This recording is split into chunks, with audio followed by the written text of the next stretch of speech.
here we are, the Romanov dynasty. And you're like, why are you covering this? This is more historical. Well, it's just like with Rasputin. It ended in a murder, several murders, as a matter of fact. So I thought it'd be a good topic to cover, kind of get us out of the normal, mundane areas of just true crime. So for those of you here on YouTube, welcome. For those of you listening via podcast world at Thought Crime, thank you so much. Let's get into it. The Romanov dynasty. The Romanov dynasty was started with Peter the Great, or Peter the First, and ruled Russia, or actually the Russian Empire, which actually controlled, at its height, before the Russian Empire as we know it fell, controlled 1/6 of the known world. So this wasn't a small little empire. This was huge.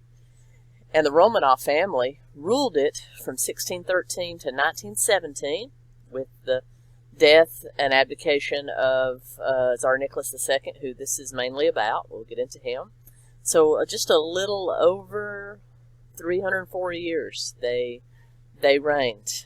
Actually, the direct male line of the Romanovs came to an end in 1762, where a related house, the House of Oldenburg, Holstein Kottakorp, if you want to get very, very technical, which were cousins, actually took the throne again in 1762 with Peter the Third taking the throne. He was a grandson of Peter the Great, and it was actually from his reign that we had Catherine the Great, who we're going to study. Before we even get into Tsar Nicholas, we're going to study two great rulers of the Romanov Empire, Peter the First, or Peter the Great, the starter of it all, and Catherine the Great, who kind of elevated Russia to what it was, the height of its power. So let's get into those, shall we? Peter the Great started his reign in 1682 as a co-ruler with his brother Ivan.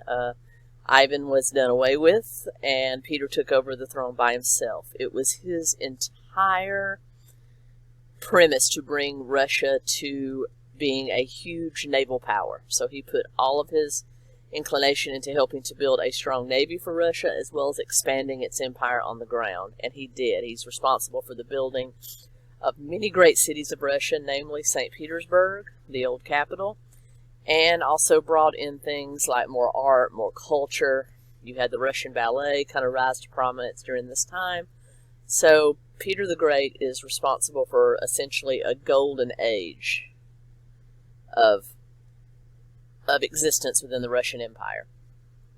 He died 1725. He didn't abdicate, but placed his second wife, Catherine the First of Russia, on the throne, and from there the throne passed, because they had no surviving children. So from there, the throne passed to relatives Peter II and later on Peter III, who was the grandson, or a step-grandson of Peter the Great, who took the throne in around 1762. He didn't reign long because you had his wife, Catherine II of Russia, also known as Catherine the Great, that helped put together a coup d'etat, basically took the throne from her husband and took the throne herself, and never looked back.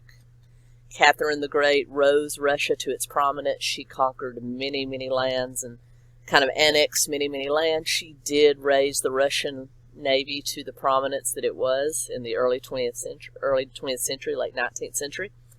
So she helped make Russia a very rich country and solidified the Romanovs as the ruling family of Russia. Like I said, she wasn't directly descended from Peter the Great.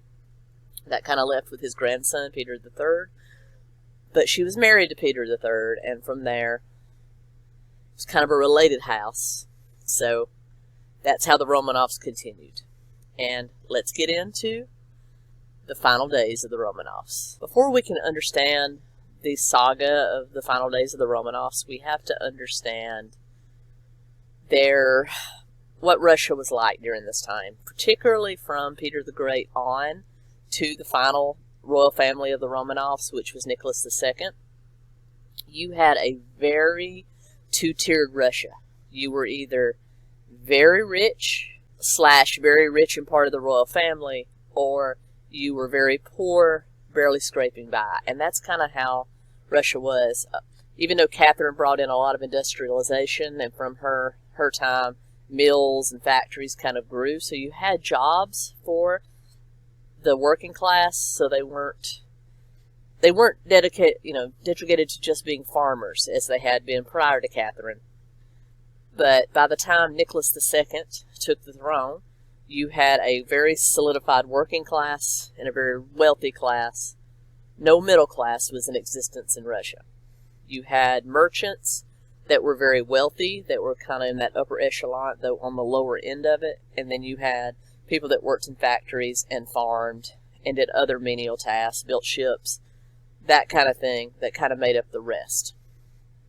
And so you had this royal family that was very rich, had a historical claim to the throne, going all the way back to Peter and Catherine, and they really believed that they were destined and tapped by God to rule all of Russia. And a lot of the people didn't disagree. The Tsar and the royal family were second only to God to most of the Russian people. At this time, you had Peter the Great had kind of solidified the Russian Orthodox Church, which was an offshoot of the Roman Catholic Church, as the ultimate church and religion in Russia, and the Romanovs continued that tradition. So everybody was very religious, everybody was the same religion, and they all considered the Tsar second only to God. So that's kind of the background to what happened with Nicholas II's family. Nicholas II was born Nikolai Alexandrovich Romanov in 1868, 18th of May, 1868, in the Royal Palace of Russia in St. Petersburg. He was the son of Alexander III of Russia and his queen and empress, Maria Fedorovna Romanov, who was the granddaughter of the King of Denmark. So you had a lot of intermarrying among the Romanovs. In fact, all of Europe. It wasn't just the Romanovs. All the royal people, all the royal families of Europe were related. The Russian royal family was related to the German royal family, who was very closely connected to the English royal family because of Queen Victoria and Prince Albert. And then you had intermarrying with the royal families of Denmark, Greece, Spain, Portugal, Italy. They were all interconnected, and as a result, you had a lot of illness and deformity in the royal family, especially Queen Victoria's family, who's going to become an intricate part of this. Her family was related to most. In fact, she was a direct relative of most of the royals of Europe, and they carried the gene for hemophilia. Don't know what hemophilia is? Look it up. It is a free bleeding disease where the blood does not clot. So you had a lot of royals that had that disease and died from it. So hemophilia was very prevalent in the royal houses of Europe, and that will come to be part of the Romanovs' downfall. But you had young Nicholas, shown here as a baby, with his mom, the Princess of Denmark, his dad, Alexander III of Russia, his father, Alexander II of Russia, and behind him you have one of his cousins and brothers, the Grand Dukes. Over here you have more of the royal family, Grand Dukes and Duchesses of the Russian royal family. So the Romanovs were a very tight-knit family, and they had a very good relationship with the nobility of Russia and the rich class of Russia because they helped keep them in power. Without the rich merchant class and the rich factory owners class, I think the Romanovs would not have been able to stay in power. However, the Romanovs had something that made them stand out from the other royal families of Europe. Instead of using the tax money collected from the people to fund their lavish lifestyles, the Romanovs paid for their own palaces, their own money, Everything that they had, they paid for with their own money that they got from being involved with the merchant class. So they owned businesses, and they used their own money to fund their own lifestyle rather than taking it directly from the tax money collected from the people, which is one reason that this particular Russian monarchy lasted so long. Anyway, young Nicholas was a favorite of his grandfather and was exposed to the realities of death, dying, and suffering at a very young age. Because in 1881, Alexander II, his grandfather, was killed by an assassin.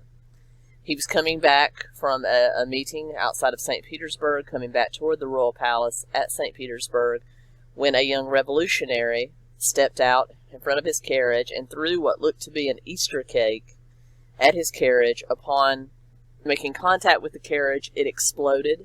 The driver was killed, the horses were killed, and the Tsar, who was in his 50s at the time, was left disemboweled with a mangled leg and just otherwise in pretty bad shape. They took the Tsar, Alexander II, back to the royal palace. They gathered the rest of the royal family around him for what they were sure was going to be a passing of the throne. And for about 16 hours, the family stood around Alexander's deathbed, kind of watching, holding his hand and being with him as he passed on. It is said that, and this is just at the dawn of technology, so we're going to see with some clips I'm going to install and some sound and video clips I'm going to install that video and sound recording was just starting to come into its own. So you have a better record of history around this time. And it was said that Alexander III, Nicholas's father, actually brought young Nicholas in to see his grandfather. Nicholas was a young child, under the age of 15, in a blue sailor suit, going to see his grandfather who had just been blown apart by an assassin's bomb. And it is said that Alexander III actually looked at his dying father and said, "Father, your sunshine is here," referring to young Nicholas. And Nicholas is said to have written in his diary that he noticed that his grandfather's eyes opened wide, looked at him, recognized him, and there was a twinkle in his eye. And he attempted to reach out and touch his grandson. But unfortunately, the Tsar did pass away, and Nicholas's father, Alexander III, became the Tsar of Russia. And as is tradition, the oldest male child was named as the heir to the throne. So Nicholas ceased to be Nikolai at that time and became Nicholas II, heir apparent to the Russian throne, and from that time on was raised in a manner fitting with the crown prince. He was sent to the best schools. He was sent on world trips. He was highly educated in matters of diplomacy and war to take over from his father. But the problem was Nicholas didn't really want to take over from his father. He was much more suited to a quiet life. He wanted to marry and have children and serve in the merchant class. He didn't really want to be Tsar, and he let that be known. But his father kind of dismissed that because it was what was done. Succeeding him is what Nicholas's duty was, so that was kind of pushed aside. Also at this time, as we had said previously, Russia ruled about 1/6 of the known world, and that divide between the rich and the poor became ever more evident, and you had a lot of revolutionaries and revolutionary thought that was taking place at this time. You had a lot of people that had read the works of Karl Marx that believed in a completely governmental controlled economy where everybody received the same, so there was no rich, there was no poor, there were just citizens.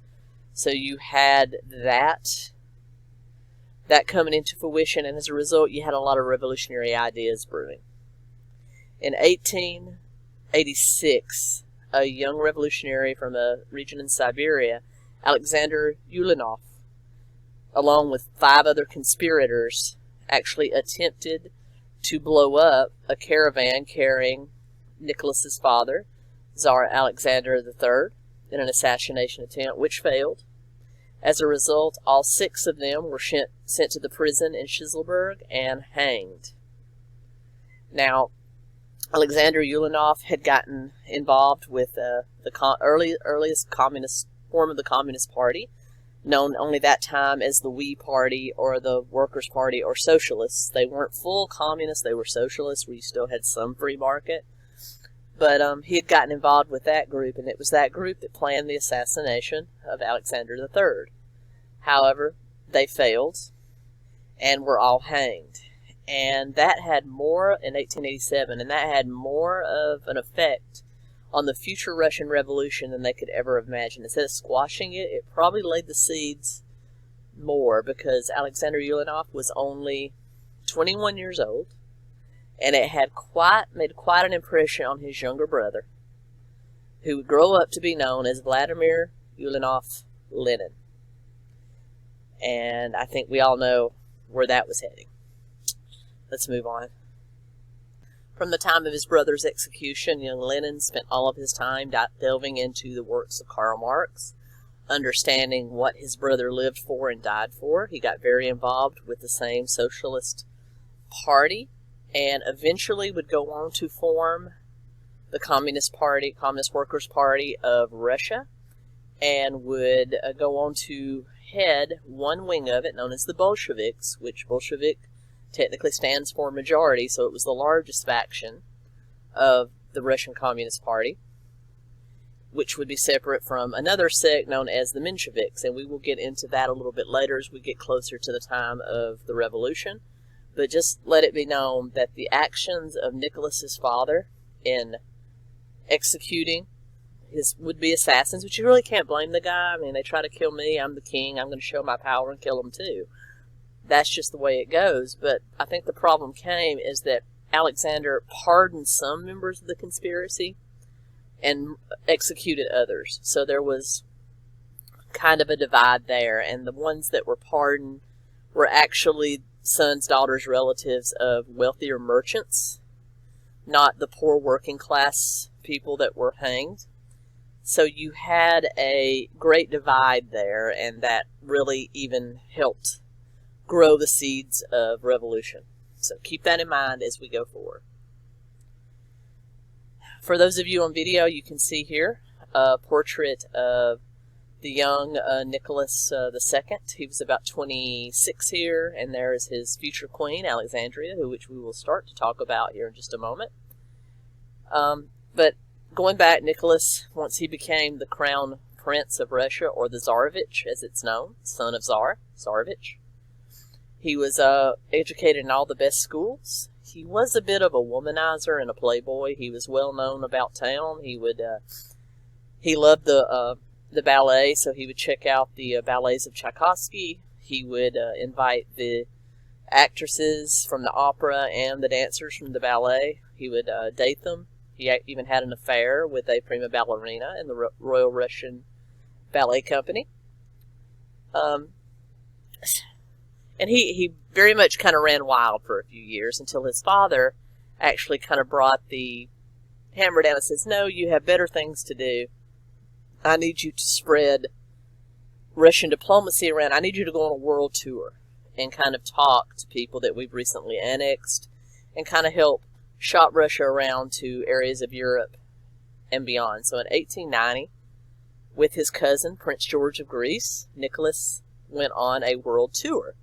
He went to Germany, he went to the Balkan Islands, he went into the Far East, namely Japan, who there had been a lot, in which will come into play later, but there had been a lot of conflict between Russia and Japan because A, they were both naval powers, and B, Japan really did resist Russian expansion because Russia had wanted to kind of move into the Far East for a while. So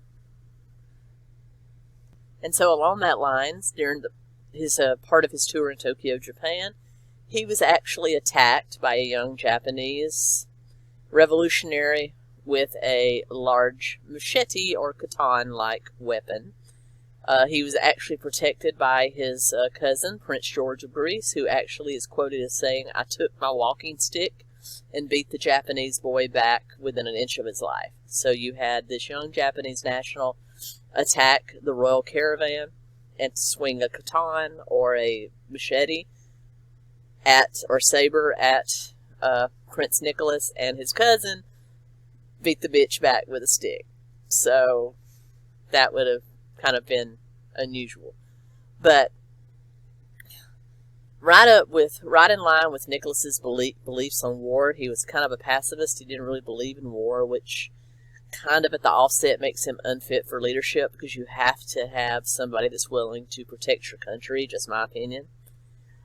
He actually, instead of asking his father to punish the people of Japan, he actually promoted forgiveness and said he can't blame the good people of Japan because of all the outcry of sympathy and empathy and concern he had for most of the people. So he kind of said, forgive and forget, even though Prince George kind of cautioned him and said, perhaps you should speak to your father about some sanctions because we can't allow this to happen. But Nicholas wanted no part of it.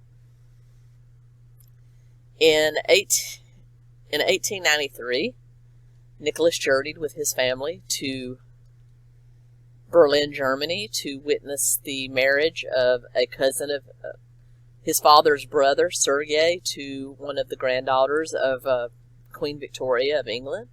And it was there at that wedding that he met Princess Alexandria Hesse, who was a granddaughter of Queen Victoria and part of the royal families of England and Germany.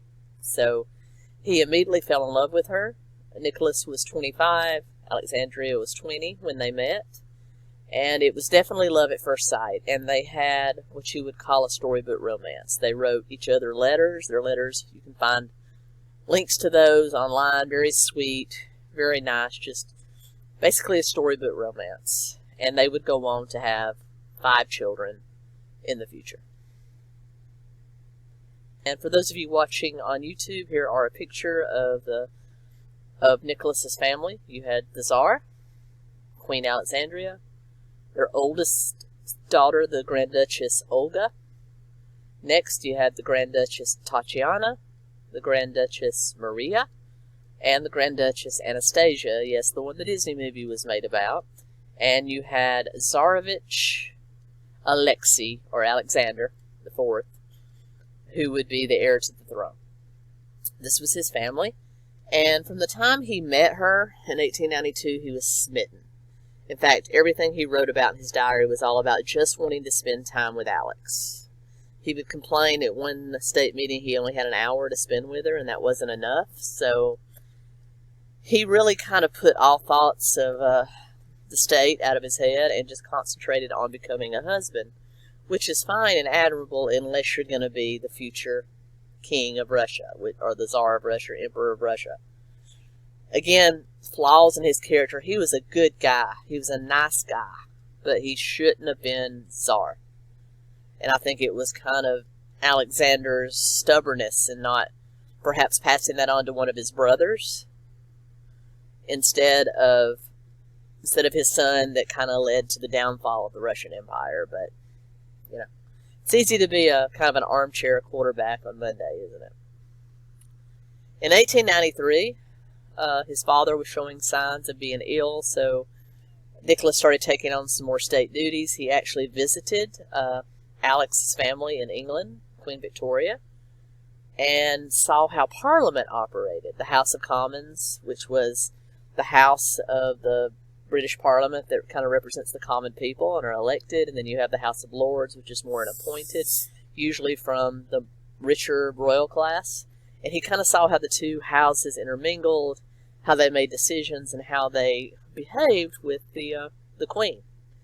And he has actually had it put to him, why don't we move Russia toward a more republican monarchy or a democratic monarchy or a parliamentary monarchy instead of being a straight monarchy. But he wasn't interested in that. He wasn't interested in kind of slicing into the Romanov power to give the common people more power, because, as I said, revolutionary thoughts was starting to kind of permeate every part of Russian pop culture, at least among the non-elite class. And so I think he would have made a whole lot of headway at kind of squashing some of that if maybe he had been willing to vote a little bit of power toward the people, but he wasn't willing to do that. So, and then later, in October of 1894, his father, Alexander III, did pass away at the age of 49, very, very young, and he eventually became betrothed and officially engaged to Alexandra just after his father's death in November. They actually got married very quickly in April of 1894, and he was eventually made Tsar when his father passed away. However, his coronation did not take place until May the 26th of 1896. And it was held at the Kremlin. It was a 5-hour-long ceremony. At it, some of the first rolling film, was actually used to capture the new Tsar and Tsarina coming down the steps. So it is something that is documented, and you can actually find that footage online. Also, the next day, there were two important events going on. He had the French ambassador's gala, which would be his first state event as the newly crowned Tsar. And he was expected to go because there was a lot of French-Russian conflict going on at the time over land and money and claim to the throne and things of that nature. So it was really up to him to kind of reach out and kind of make friends with the French diplomats. So he was worried about that because when his father died, he actually looked at his uncle, Sergei, and said, Sergei, what shall I do? What shall become of me? What shall become of Alex? What shall become of Russia? So he did not want to be Tsar, and I think at that time he should have abdicated to his uncle Sergei, but he did not, and Sergei did his best to comfort him and say, you'll do fine. We're here to advise you. Again, I think there should have been a transfer of power at that time. But so, back to 27 May 1896, there was also a party planned for the common people. The actual coronation the day before had all been filled with royals, from all the royal heads of Europe to all the richest people in Russia had been in attendance at the actual coronation. And then you had the party the next day for the rest of the people, in which free food, free drink, and commemorative mugs, sounds like a concert, will be given away to the people. So you had over 100,000 people, all of Moscow, turned out to this party. And it was in the courtyard outside the Kremlin. And there was an unfortunate rumor that got out that there wouldn't be enough food, drink, and commemorative cups for everybody. And it started kind of a stampede. Kind of sounds like Black Friday, doesn't it? And of the 100,000 people in attendance, 1,300 were injured and 1,300 were killed. So it was kind of a black start to Nicholas's reign. Nicholas felt very bad about it. He wanted not to attend the French ambassador's gala to pray and remember in remembrance of the people that were killed and injured, but he was told by his uncle that he needed to attend. It was his duty. So he sucked it up and he went, and as a result, the people of Moscow saw him as being cold and callous. And that was the beginning of Nicholas's reign. And on Sunday, I will be back with you here on YouTube. If you're listening on Thought Crime, you'll get this all in one chunk. But for those of you watching via YouTube, I'll be back on Sunday with the second part of this story, which will actually get into the rest of Nicholas's reign. The Russo-Japanese War, World War I, the Russian Revolution, and eventually the death of the final Romanovs. Hope you've enjoyed it. Thank you so much. Keto Comic. Out.